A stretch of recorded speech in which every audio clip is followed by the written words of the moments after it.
Саламатсыңарбы урматтуу окуучулар. Аты жөнүм Толубай Жалилов, химия мугалими. Бул видео сабактарда англисче, орусча булактарды пайдаланып, кыргызча түшүндүрөм. Алина чөйрөбүздө бизди курчап турган заттарды таанып билүү, окуп үйрөнүү бул химия.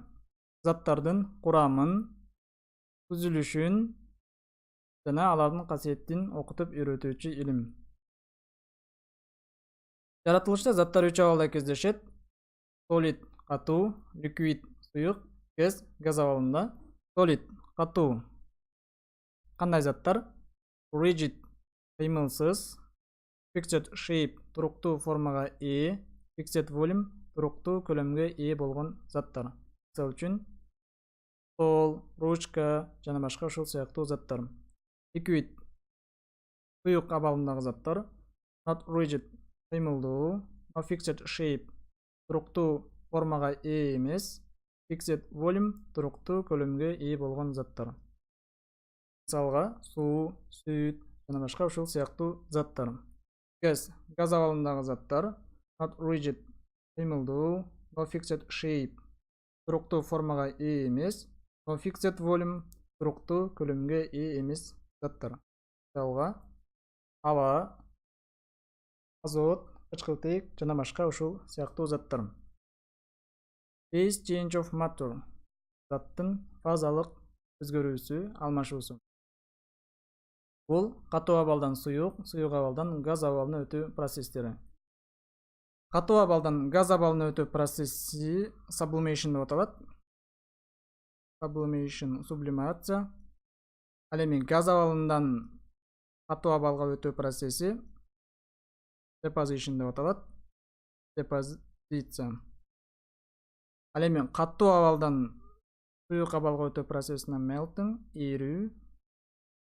Ал эми суюк абалдан катуу абалга өтүү процессине freezing – тоңуу. Газ абалынан суюк абалына өтүү процессине биз condensation дейбиз. Конденсация деп аталат.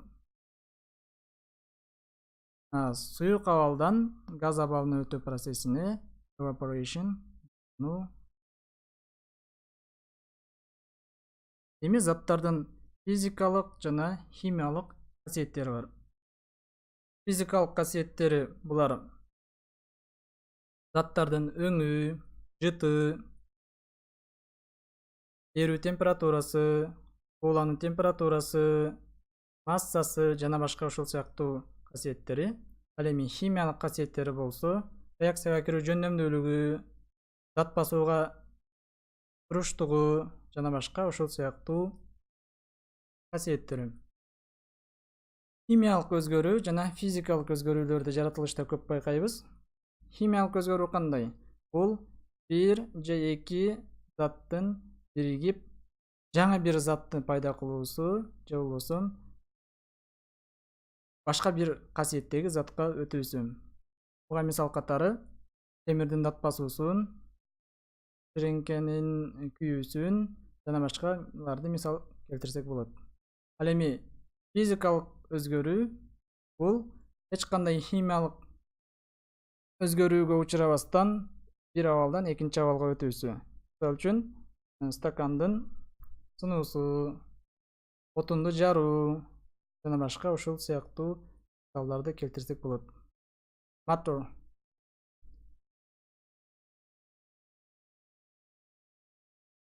заттар экиге бөлүнөт.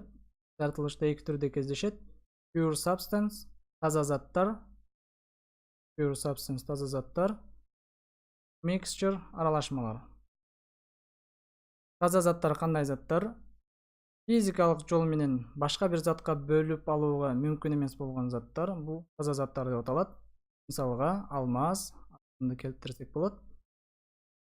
Ал эми аралашмалар бул физикалык жол аркылуу бир же андан башка заттарга бөлүп алууга мүмкүн болгон заттар. Мисал катары темир жана күкүрттүн аралашмасы. Магниттин жардамы менен биз темирди өзүнчө, күкүрттү өзүнчө бөлүп алууга мүмкүн.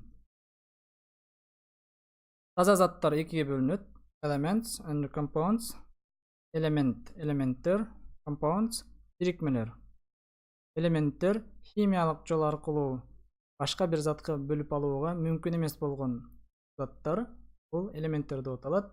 Мисалга кычкылтекти келтирсек болот.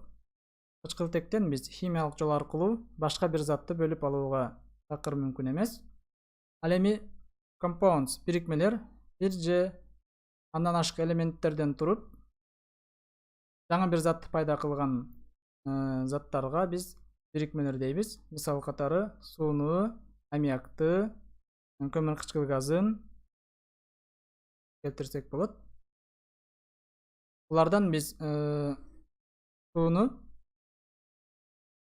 химиялык жол аркылуу эки элементке бөлүп алууга мүмкүн. Суутекке жана кычкылтекке. Ал эми кычкылтек бул экөө биригип суу бир бирикме болот, compound. Ал эми суутек жана кычкылтек бул элемент болот. Себеби дегенде кычкылтекти жана суутекти химиялык жол аркылуу башка бир затка бөлүп алуу мүмкүн эмес. Аралашмалар дагы өзү экиге бөлүнөт. Homogeneous mixture, гомогендүү аралашмалар. Булар бир тектүү аралашмалар. Heterogeneous mixture, гетерогендүү аралашмалар. Булар бир тектүү эмес аралашмалар. Гетерогендүү аралашмаларга мисал катары суу жана майды, анан ичип аткан тамагыбызды келтирсек болот. Булар бир тектүү эмес аралашмалар. Ал эми гомогендүү аралашмаларга, бир тектүү аралашмаларга сүт, ичип аткан сокту мисал катары келтирсек болот. Ушуну менен сабагыбыз аяктады. Кийинки видео сабактардан көрүшкөнчө.